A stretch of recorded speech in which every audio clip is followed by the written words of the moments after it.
Brian Kelly fired as the coach of the LSU Tigers. We know what happened. The question is, why? Why was Brian Kelly fired from LSU, Paige Dimakos? He's fired because he got his ass whooped by Texas A&M. But the real reason behind this is because this was never a good hire for LSU from the very beginning. I know a lot of people at Notre Dame. The Golick family is very tied in. I think everybody's aware of who the Golick family is at Notre Dame. They all went to school there. They're all big donors.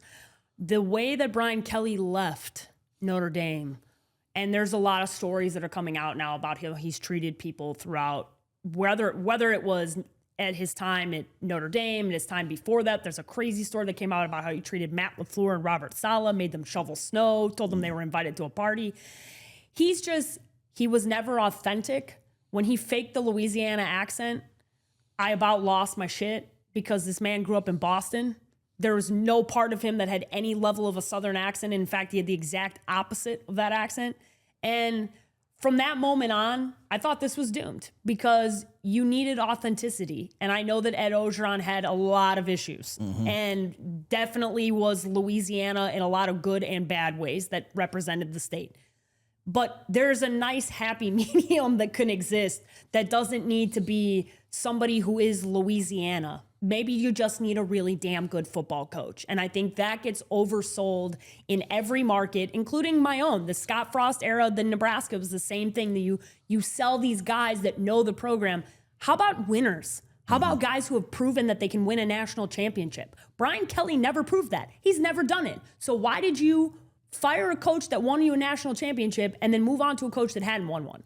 I understand that there was a lot to clean up. Brian Kelly just wasn't the right fit, Keith. Yeah, no. So you can obviously speak to this at the highest level. Yeah, now I'll speak to this, right? As somebody who went to LSU, as somebody who's from Louisiana, from the city of New Orleans, right? Been in Louisiana my entire life, man. When I most importantly, worked under Ed Orgeron and worked in that office. Yeah, I want to give you that. I'm like, yes, you live in Louisiana, but most importantly, you worked at LSU. Yeah, and so the biggest part is the loyalty and the authentic part, right? And from the very beginning, it lacked the authenticity. Yeah, and that's the thing. People in Louisiana, listen, you don't have to have a lot of money. You don't have to have fly cars. You don't have to have nice clothes, right? We just like authentic people at the end of the day. We like genuine people. We like people that say what they mean and mean what they say. And for Brian Kelly, that was not the case, and it showed itself time and time again. When you think about all of the players, the former players that came out, and was like, hey, this is not the same LSU that I know, right? I even think about him stepping in and cleaning house of people that had been there for 20 years. That's not how you go about business. You uprooted people's lives at the end of the day.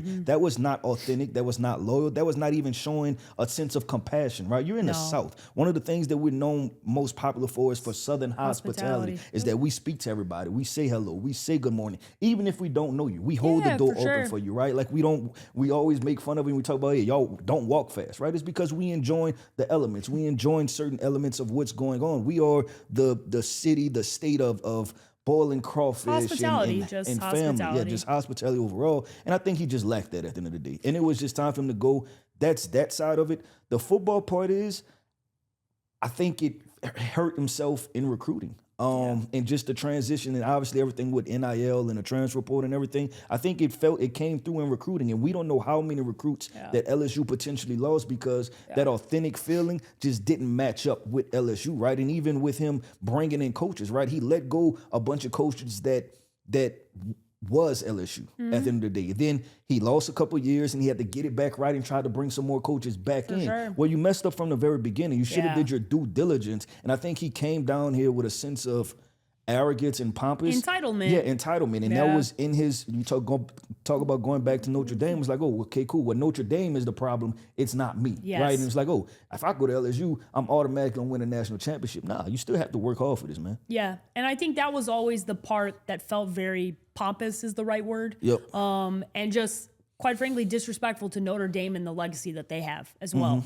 And joke's on you because Notre Dame's been the better program. Yeah. And Notre Dame was playing in a national championship last year. Yeah. So in your home state, by the way. Not as much talent No. as the LSU teams that he Correct. had. So I Correct. think that's a bigger indictment. That 100%. Marcus Freeman took the That'd same be Notre one of my Dame first team. calls that I'd be making is how the hell do I get Marcus Freeman down to Louisiana? And I like that call out, and I know it sounds like a repeat situation because you're going back to Notre Dame again. But I had the opportunity. Different coach. I had opportunity to be around Marcus Freeman also for a very short stint because there was a point in time where we were trying to hire him as a defensive coordinator. Comes off as a dude's dude, a man's man, a guy that operates on integrity. The exact opposite of what Brian Kelly operated on. Yeah, and I think the football component of it and the recruiting part of it, when you talk about what is working, especially now, that video of him where he's yelling at a kid on the sideline, right? And cursing at him and telling him, who the F do you think you are and all that. You think in this era where players are really empowered to choose where they want to go,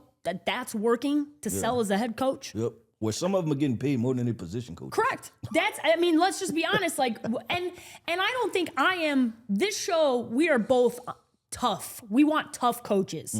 But there's a difference between being tough to be tough and then actually being a good coach. Yeah. And that came across very much like he just needed to put that player in his place, and I don't like that. Yeah. That's not how you coach a young man. My dad's been a coach my whole life. I've watched what it means to coach kids as a white man coaching mostly inner city black kids and how he could impact their lives by treating them properly. And that was not a good look for the school to have a 60-plus-year-old white man screaming in a young black man's face. It always felt very wrong to me watching it. And I think if I was a mother of a young man, I wouldn't feel very comfortable wanting to send my kid with him. Well, we have to have a meeting, right? Yeah. If that's my son, we got to talk. Yeah, because we don't need to disrespect my son on national TV. Yeah, 100%. And I'll say this, and it's a question that I'm going to propose, right? Did he underestimate how tough it is to win in the SEC and win a national championship? Yes. I think the answer is an emphatic yes, because he forgot that Notre Dame doesn't play in a conference. Notre Dame has a totally unobscured, they are the only team in college football that has this ability that they have. There's not a single other program that gets to do what Notre Dame does. There's not. They have a deal with NBC where all their games are broadcasted, so you see them on national TV, which gives them the power and the money to avoid having to actually play in a conference. It is the most unique situation that he was in. And there's a lot of benefits to being the coach at Notre Dame. There are also challenges.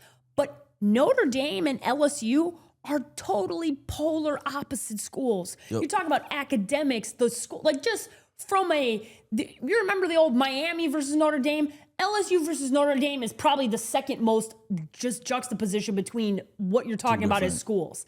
And if Notre Dame, I remember the biggest selling point at the time was obviously things with O had gone very poorly towards the end. There was a lot of obviously the sexual assault things and all the things that were going on at the school. They needed somebody who they could come in and sell that was like very straight-laced. But the problem is we've learned he wasn't really very straight-laced. He may have run a clean program, but he has been a bad boss at every spot he's ever been at. There have been stories coming out from 20 plus years ago of all the things that he's done to treat people poorly. Kyron Lacey's father not getting a phone call is unimaginable to me. Unimaginable to me. That's not how you treat young men who you sit in a room with and talk to their parents and tell them, I'm going to take care of this young man. And then this young man passes away and you don't even reach out to the family. I don't know. That's the opposite of Southern hospitality for me. Yeah, I think to answer my own question was that, he underestimated winning, right? And I think he didn't understand how good he had it at Notre Dame. It's a one-off situation. You talked about the TV deal, but then also being able to create your schedule is a huge deal. Then also you still have the reputation of being at Notre Dame, right? And how many times does Notre Dame get the benefit of the doubt oh man, they lost 2-3 games, but Notre Dame is still a good football team, right? And all of those things matter when it comes to rankings and program 100%. Notoriety and your ability to bring in recruits and stability. 100%. And to be completely honest, and he may not feel like that. Notre Dame is not the same pressure cooker as it is playing in the South, right? When our slogan, it just means more, it's because it does. That's all they have. We sat there and watched all they have. The woman from Alabama say, I was spending my life earnings if I hit the Power Bowl on getting rid of a head coach. Yeah. Who now has the best team in college football potentially. Right. But that's just how they feel, right? Yeah, 100%. It's just a little bit different. And if that's how it is in the SEC, I mean, Florida, doesn't matter the destination, Arkansas, Mississippi State, the SEC, especially in the states where Louisiana has the Saints, but especially in these states where they don't have any pro teams, this is all they care about. The entire state cares about one team. Yep. That's a totally different pressure cooker than it is when you're talking about, I'm in Atlanta, but I got the Falcons, I got the soccer team, I got the Braves, I've got that. Like, it's not like that in these small states where that's all you have. You're dealing with people that live for 3 months in the fall. Yeah. That's what they live for. They schedule weddings around it. They go to church around it. They schedule vacations around it. It's a totally different ballgame. Yep.